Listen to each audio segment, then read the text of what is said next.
How to disable recommended videos on YouTube app. Hi everyone, welcome to the channel. This is Rose from Create, Login and Delete.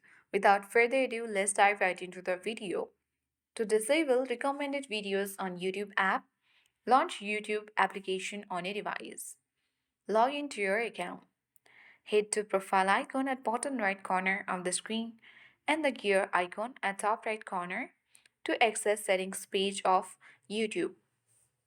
Tap your data in YouTube and then you will land on this interface where you have to scroll a bit down and under YouTube watch history you will find out manage your YouTube watch history. Select that.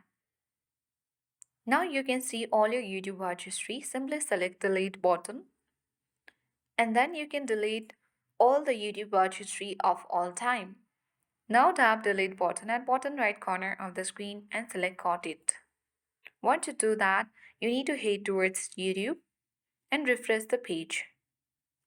Here you can easily find out we have disabled the recommended videos on YouTube app. Now you can try searching to get it started. So that is it. I hope this video helped you. If you are new to our channel, hit the like button and subscribe. Thanks for watching and see you in the next video.